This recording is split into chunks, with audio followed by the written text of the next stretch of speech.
হাসের পাশায় অক্সিজেন বিপ্লব দেব দেখেন এই বিপ্লব আর না। এই সব রুম থেকে চূড়াই বাড়ি মা বোনেদের কান্না শুনি এই বিপ্লব আর না।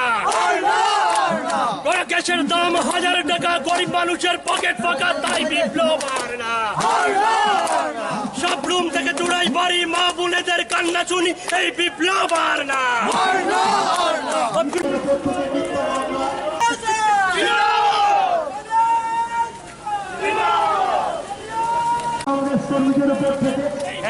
কংগ্রেস কমিটির উদ্যোগে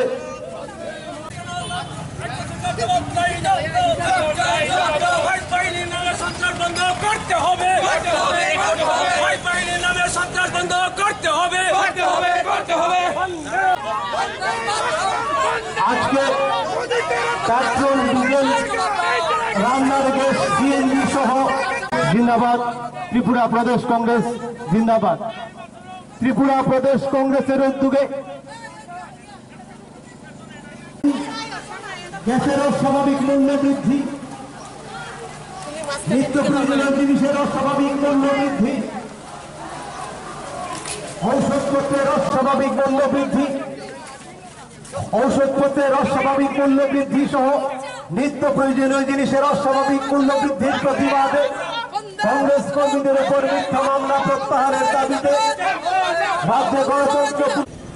आज प्रधानमंत्री के जनधन लूट योजना जो उन्होंने लगा रखा है, पूरे देश को जो लूट रहे हैं, जैसे कि आपको पता है पूरी देश की जो जनता है वो त्रस्त हो चुकी है महंगाई के कारण।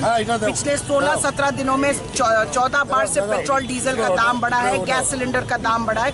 तो आज महंगाई मुक्त भारत के तहत ये मुहिम छेड़ा गया है कि आज हम ये प्रोटेस्ट करेंगे कि इस देश में जो महंगाई बढ़ी जा रही है और इस देश में जो भाजपा आम जनता को लूट रही है उसके खिलाफ आज हम ये प्रोटेस्ट कर रहे हैं।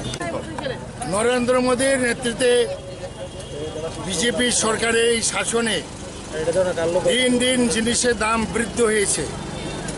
তারই প্রতিবাদে আমাদের সোনিয়া গান্ধীর নেতৃত্বে আজ 7 এপ্রিল ভারতবর্ষের সবকটি রাজ্যের রাজধানীতে বিক্ষোভ প্রদর্শন এবং ধর্না চলছে। ত্রিপুরা প্রদেশ কংগ্রেস কমিটিও আমরা আজকের এই দিনে महंगाई हटाओ देश बचाओ এই স্লোগান নিয়ে আমরা মিছিলে বেরিয়েছি এবং রাজ্যের আইন শৃঙ্খলার চরম অবনতি, তার জন্য আমরা ডিজিপি সাহেবের কাছেও একটা স্মারকলিপি প্রদান করব। আমরা শহর ঘুরে আমরা এখান থেকে সোজা ডিজিপির অফিসের অভিমুখে রওনা দেব।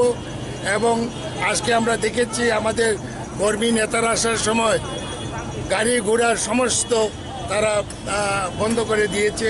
রেল থেকে নামার পরে অটো পর্যন্ত পায়নি। গাড়ির ড্রাইভারও খুবই বিরক্ত হয়েছে, কারণ প্যাসেঞ্জার তোলার সঙ্গে সঙ্গে তারা জোর জবরদস্তি করেছে। তারই প্রতিবাদে আমরা এই মুভমেন্ট শুরু করেছি। আমরা আমাদের সঙ্গে আছেন ম্যাডাম সারিতাজি, আমাদের অল ইন্ডিয়া কংগ্রেসের সেক্রেটারি। আমরা এখন শুরু করছি।